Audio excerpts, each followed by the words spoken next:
A Netflix colocou em seu catálogo um filme que é de arrasar, até a última gota faz jus ao protagonista, vamos colocar assim. Nesse filme a gente acompanha Janaya, uma mulher que é mãe solo e, assim, estaria disposta a abrir mão de todos os seus sonhos para cuidar da filha. Inclusive, ela abre mão do curso de enfermagem por um tempo para poder cuidar da garota. O filme começa com a gente ambientando as coisas, mostrando um pouco como é a vida da Janaya e também provavelmente como é o estado da sua saúde mental. Um ponto aqui interessante é que o filme já começa com ela em surto. Eu, obviamente, não sou médico para diagnosticar, mas pelas pesquisas que eu fiz, parece que a Janaya está sofrendo. É uma espécie de episódio psicótico dissociativo. Ela meio que está nesse estado porque ela perdeu a sua filha. E esse é um jeito que o cérebro dela tem de proteger ela da dor do luto, que provavelmente deve estar sendo muito grande. E particularmente eu achei um recurso muito interessante do filme, porque ele usa, no caso, esses quadros para mostrar um pouco de como a Dinah era como mãe, além de também dar o contexto para o que vai acontecer mais pra frente. Porque a filha da Dinah, ela não tá ali. O que a gente tá vendo é só o efeito do quadro psicológico que ela tá passando nesse momento. E por tudo isso a gente vê como ela era uma boa mãe também. Dinah gastou o salário dela para ajudar a criança no projeto de ciência, ela gasta para comprar os remédios, ela tenta dar tudo do bom e do melhor para a filha dela, para que o menino possa crescer bem. Nisso a Gina acaba vivendo a sua vida normalmente. Ela vai na escola para deixar sua filha, mesmo não tendo mais ela ali. Tanto que é por isso que uma hora a diretora olha para ela assim, meio que diz, faz, entendeu? Ela também vai trabalhar normalmente depois disso. Ela não mudou a sua rotina, ela ainda não entendeu que ela tem que entrar no processo de luto e tem que sair dele. E mesmo sem ter, tipo assim, muito do passado dessa personagem, você consegue ter uma noção de como ela é.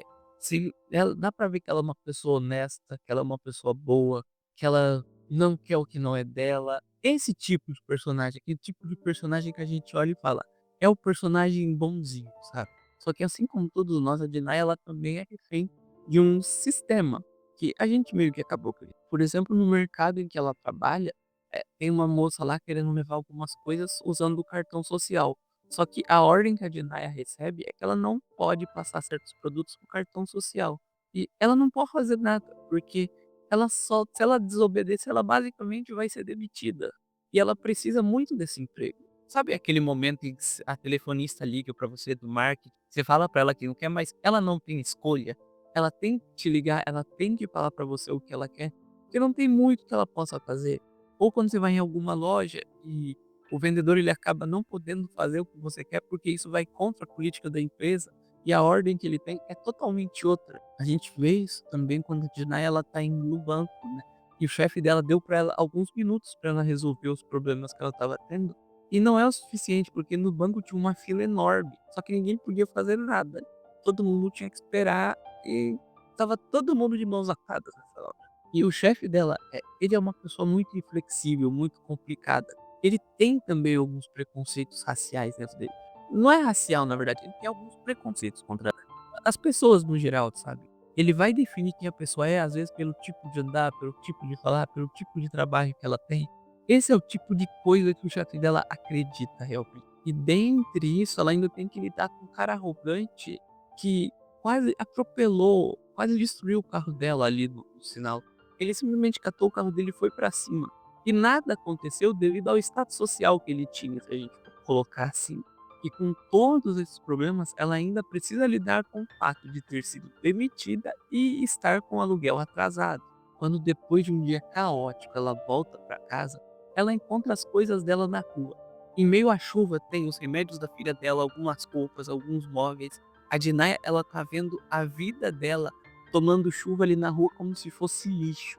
E as coisas não melhoram pra coitada da protagonista, porque ela vai até o chefe dela para receber o bendito salário que ela estava precisando para pagar as suas contas, inclusive os aluguéis atrasados.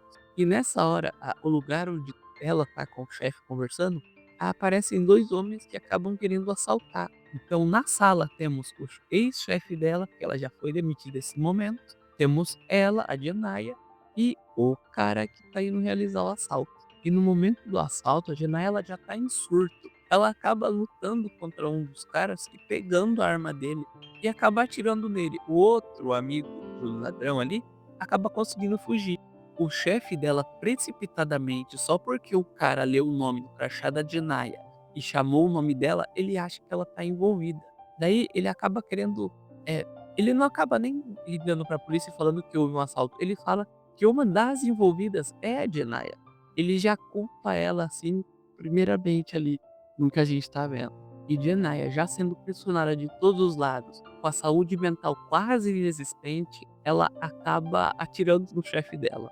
E assim, nessa hora, o dinheiro que os ladrões queriam roubar estava ali na mesa, junto com vários outros documentos e alguns outros cheques. Mas o que a Janaya pega é só aquilo que pertencia a ela. Literalmente pertencia a ela, que era o cheque do salário dela, de US$ 521. Ela podia ter pegado todo o dinheiro, podia, mas não. Ao invés disso, a única coisa que ela quis foi o cheque dela. E com todos esses problemas, quando ela chega para descontar o cheque no banco e o banco tá fechado, deixam ela entrar apenas para descontar o cheque. Mas aí precisa de documento, precisa de não sei o quê. Ela começa a surtar e nisso ela acaba com a arma. E todo mundo pensa que é um assalto. E quando começam as atendentes do banco a dar todo o dinheiro que estava no caixa para elas, ela fala que não, que a única coisa que ela quer é descontar o cheque dela. Literalmente, ela só queria os US$ 521, mesmo todo mundo achando que era um assalto. Ninguém, assim, nunca prestou atenção na Janai.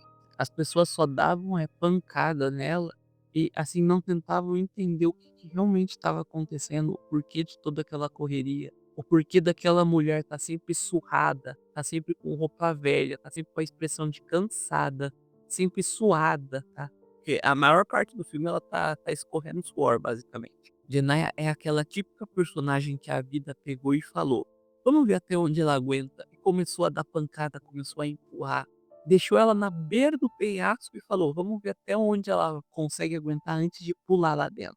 Foi tanta pressão pra ela que ficou difícil ela suportar, e o que fez o surto dela, assim, acho que dar uma piorada boa. Tava difícil de lidar com o luto da filha, tava difícil de lidar com a pressão do trabalho, é difícil lidar com a pressão social. E aqui não tô dizendo que obviamente isso justifica todos os tiros, todos os assaltos, todas as outras coisas, mas isso pelo menos explica o porquê de algumas coisas acontecerem. E ali no meio dos poucos reféns que tinham dentro do banco, alguns deles no caso, eram iguais o chefe dela, principalmente um homem que estava lá. Ele provavelmente achou que a Genara estava querendo assaltar porque ela não queria trabalhar, quando a única coisa que ela queria era realmente descontar e receber o salário de todo o trabalho que ela fez. Só que aí alguns eventos acontecem e a Janai acaba tendo os olhos da mídia voltada para ela. Quando as pessoas que antes não paravam para prestar atenção nela, não se perguntavam por que daquela mulher tá correndo ensandecidamente para cima e para baixo, elas acabam vendo o motivo de toda essa loucura, de todo esse peso que colocaram em cima da protagonista, elas acabam se identificando um pouco. E mais uma vez, não estou dizendo que justifica, mas eu acho que o filme está querendo mostrar que, assim, é meio difícil as pessoas aguentarem muitas coisas por muito tempo. Tem gente que surta por bem menos, tem gente que taca fogo em loja do marido porque achou que ele estava com amante. Agora imagina aí, perder uma filha, ter que lidar com luto, atrasar o aluguel, ter que lidar com um ambiente de trabalho totalmente complicado, onde tem pressão o tempo todo. Essas coisas acho que vão juntando e vai piorando a situação dela. O psicológico dela já não estava bom. Aí, quanto mais coisa, pior fica.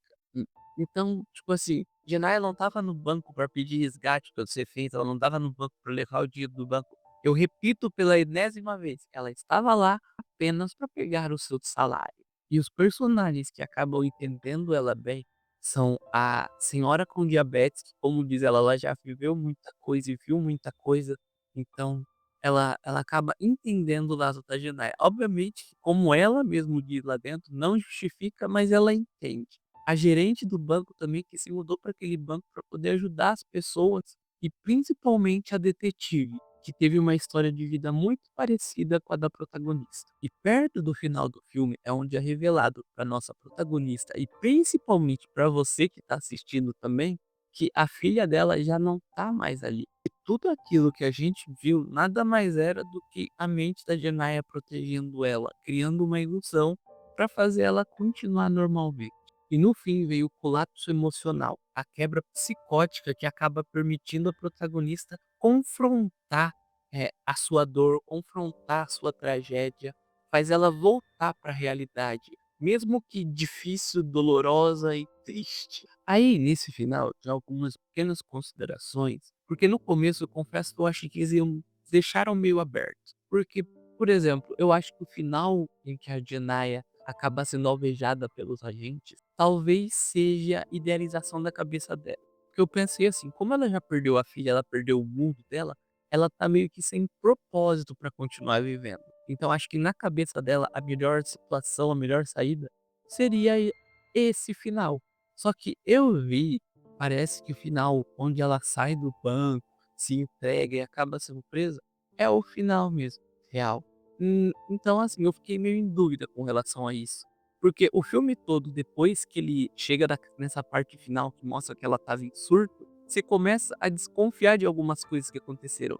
Você não sabe necessariamente ali o que pode e o que não pode ser real.